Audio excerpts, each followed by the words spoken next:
You've found Wickett on Wisconsin, your one-stop podcast for all things Packers, Brewers, Bucks, and the rest of your favorite teams from all over the state of Wisconsin. We're powered by Wisconsin Sports Heroics, online at wisportsheroics.com and the Wisconsin Podcast Association. And now, here's your host, Mike Wickett. Yo, welcome in. Another episode, Wickett on Wisconsin.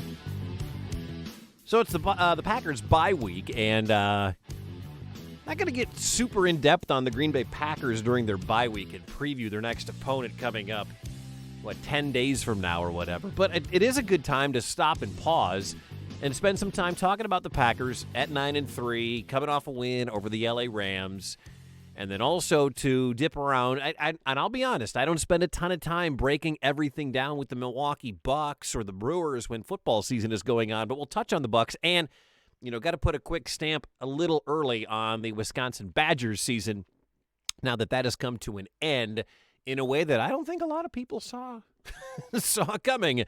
But it was a very predictable. If you would have gone back to the beginning of the season and said, what's going to be the demise of the Wisconsin Badgers on the gridiron, well, this would have been my guess. I'll get to that first, but I'll get to that in a second. But first, Packers 9-3 at the bye here in Week 13, off the win over the LA Rams.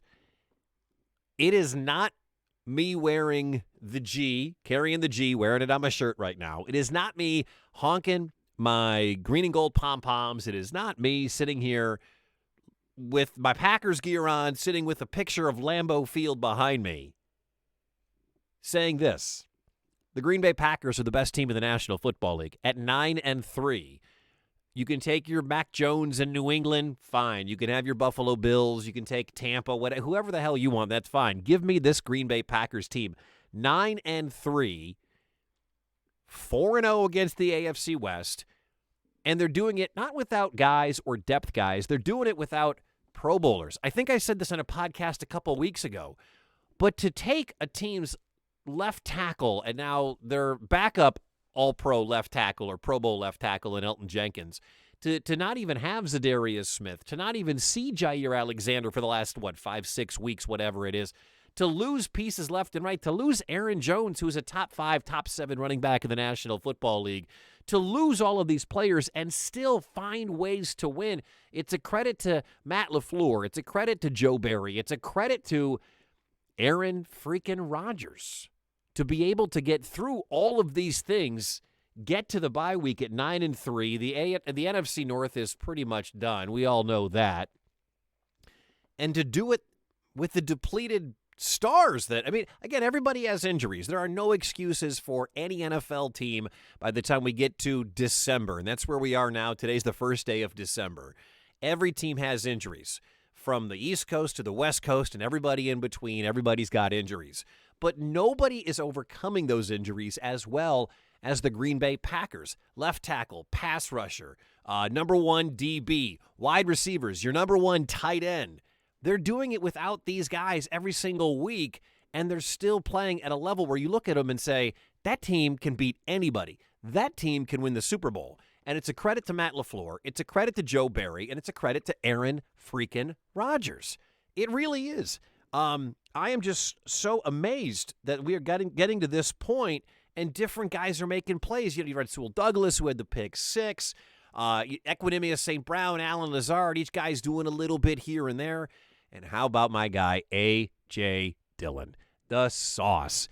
Man, was it fun to watch him.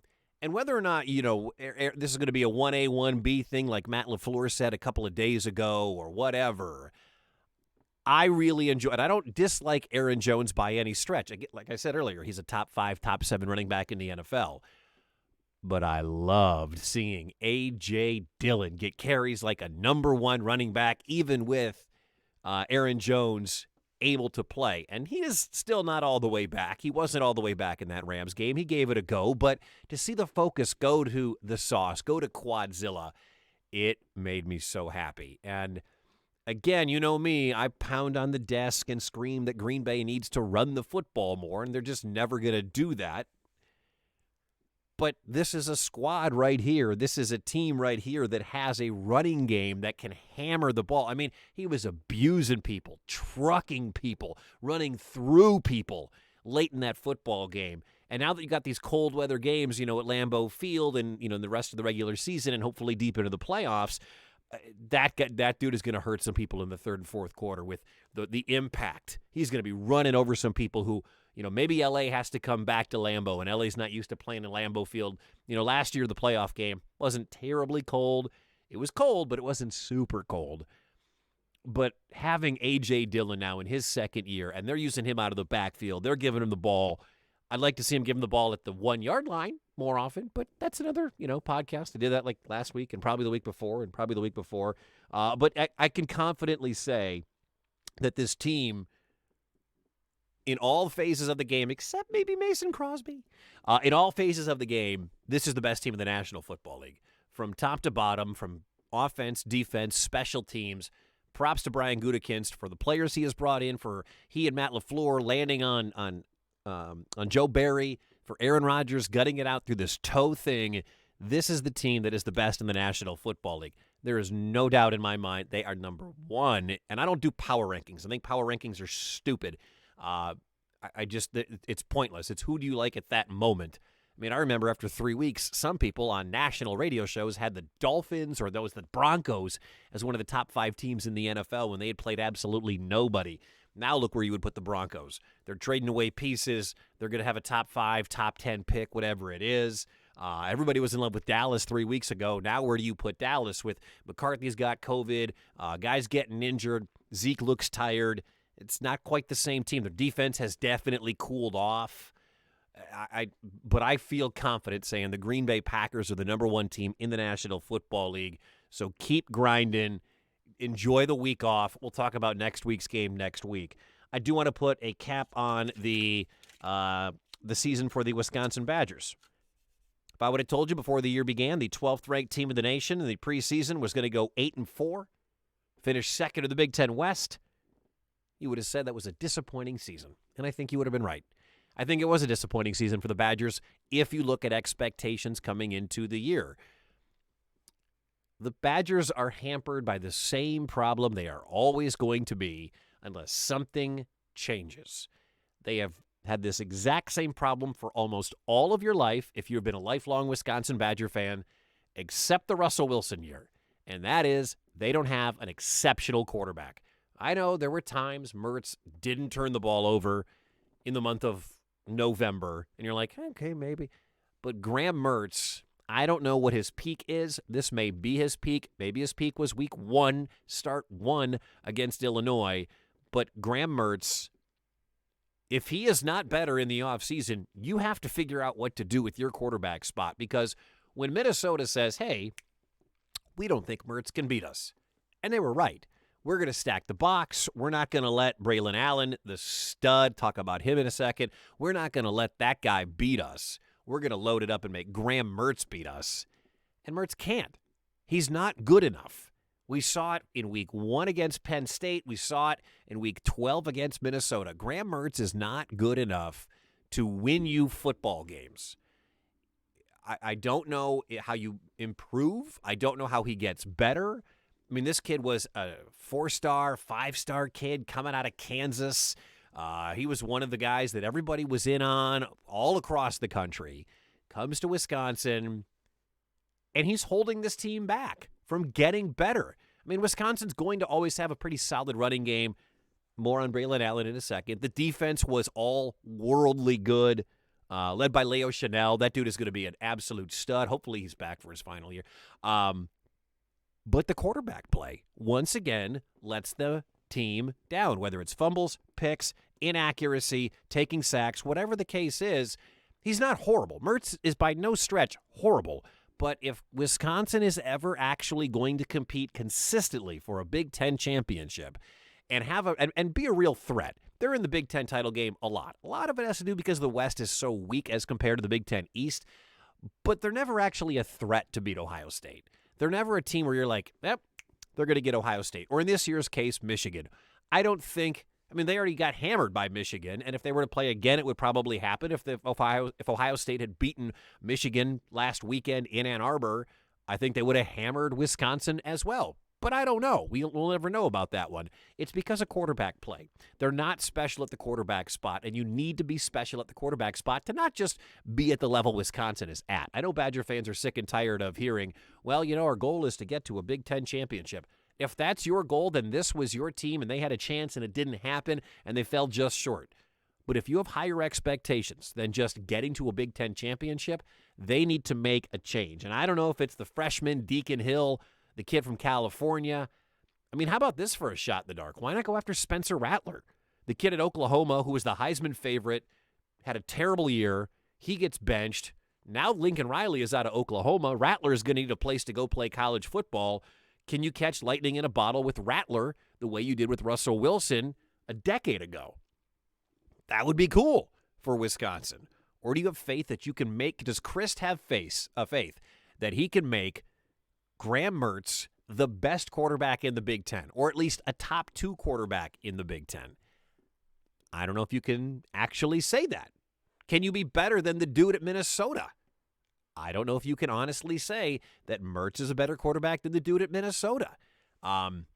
Is he better than McNamara at Michigan? He's not better than Stroud at Ohio State. I think we all know that. But those are the big dogs. Stroud and McNamara and some of these other quarterbacks in the Big Ten, those are the guys that you measure up against. And where do you slot Mertz? Middle of the pack. And again, that'll win you 8 games, maybe 9, because you have a stud Badger fan. You have the next one. Whether it's Melvin Gordon or Monty Ball or Jonathan Taylor, this kid looks so special. Braylon Allen, did you hear he's 17? Braylon Allen looks like a monster at the age of 17 as a freshman. I don't see him playing at Wisconsin for more than 2 years. If he comes back, way down the road, great. But Braylon Allen is your next special back. 7 games in a row with 100 yards, got shut down against Minnesota. But this kid, he's a beast. He runs hard, and he's oversized. You love that. Braylon Allen is going to be a great running back, and you're going to have to figure out where do you slot him with Melvin Gordon and Monty Ball and P.J. Hills one year. Where are you going to put him with Ron Dane? And where are you going to slot him? That's going to be up to you come 2023, because I think when you get into that conversation, you're going to look back at these next couple of years and say, Braylon Allen is an absolute stud.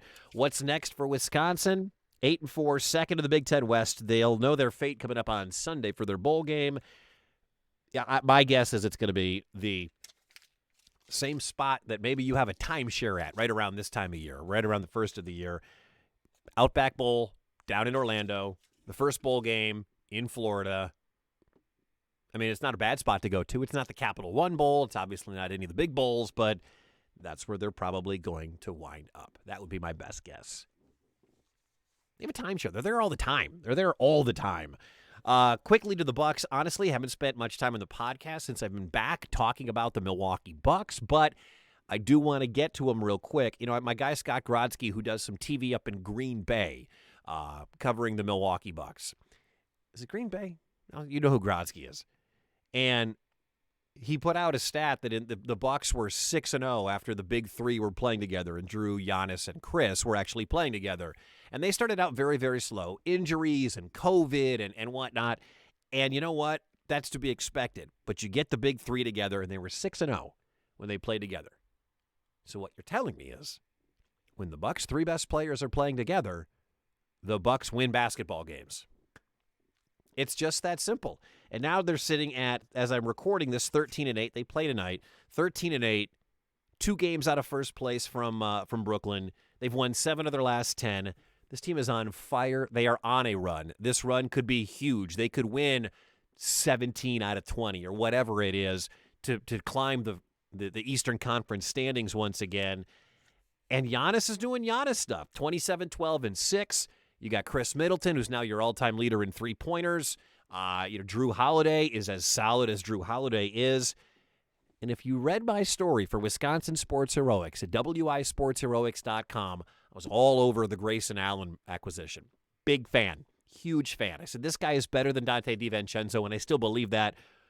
This guy, I don't want to say he's a missing piece because we don't know what he is yet.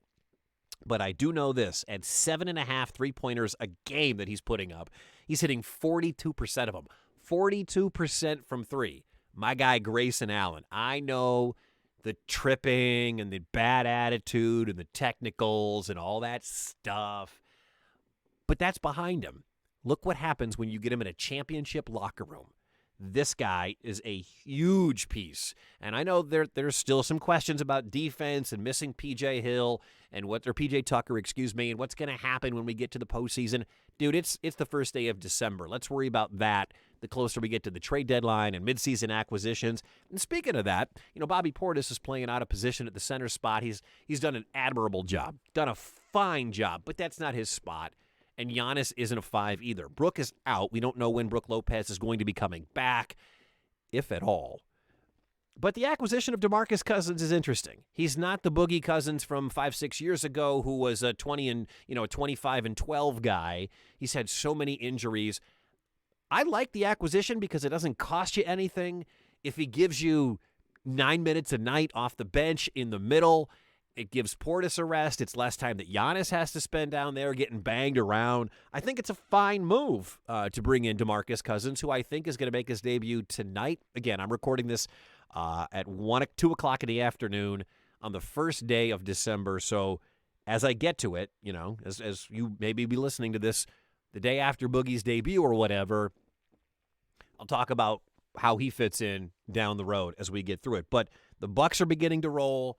The Badgers season disappointing. The Packers are the best team in the National Football League. And anybody who wants to freak out about the Brewers in the offseason, just chill, just wait. Don't we do this every year?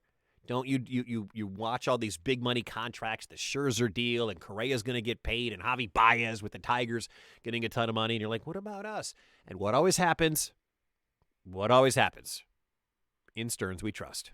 Remember, in Stearns, we trust. That's it. I'm out. It is a bye week. I'm going to go grab some food, so it's a shorter podcast this week. I'll do another one next week, getting ready for the Packers' next game, and by then we'll know where the Badgers are going to be going for their bowl game, so we'll talk more about that. Read my stuff, wisportsheroics.com. You can get this podcast and everything you need on the Packers, the Bucks, and the Brewers, and the Badgers, and Marquette. All your favorite teams, wisportsheroics.com. My name is Mike Wickett. This has been Wickett on Wisconsin. Thank you so much for checking it out. Tell a friend about it. We're on Spotify. We're on Apple Podcasts. We are on Google Podcasts. Rate, review, share, tell a friend. That's what I need from you. And read all our stuff at wisportsheroics.com. Until next time, this has been Wickett on Wisconsin with me, Mike Wickett. Go Pack, go Bucks, and go Brewers.